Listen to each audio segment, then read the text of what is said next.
Bismillah wa salatu wa salamu ala rasulillahi wa ala alihi wa sahbihi ajma'in. Amma ba'd. Assalamualaikum warahmatullahi wabarakatuh. Mga magulang kapatid sa pananampalatayang Islam, gaano ba kahalaga ang oras ng isang tao sa pamumuhay niya dito sa mundo ito?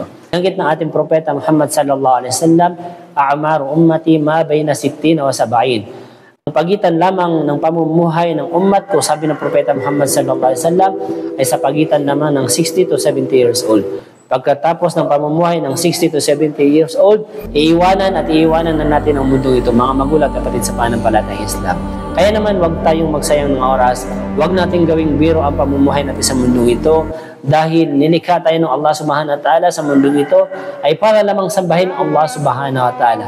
Wa ma khalaqtul jinna wal insa illa liya'budun. Ang tangi lamang paglikha ng Allah subhanahu wa ta'ala sa mga jin at saka sa mga tao ay ang pagsamba sa Allah subhanahu wa ta'ala.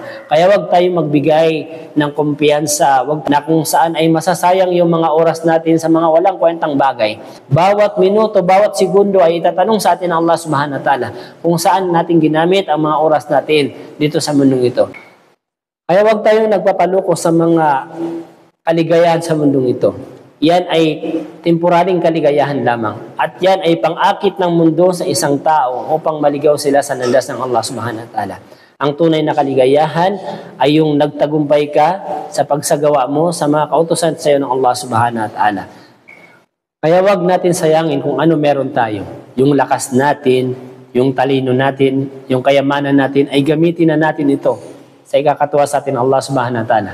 Dahil darating yung oras, panahon, nababawiin na sa iyo ng Allah subhanahu wa ta'ala ang lahat ng bagay na pinagkaloob sa ng Allah subhanahu wa ta'ala. At babalik tayo sa Allah subhanahu wa ta'ala, ang tangi lamang ihaharap natin sa Allah subhanahu wa ta'ala ay yung amal, mabubuting gawain, ayon sa pamamaraan ng propeta Muhammad sallallahu alaihi wasallam, ay yun lamang ang mapapakinabangan natin sa pagharap natin sa Allah subhanahu wa ta'ala.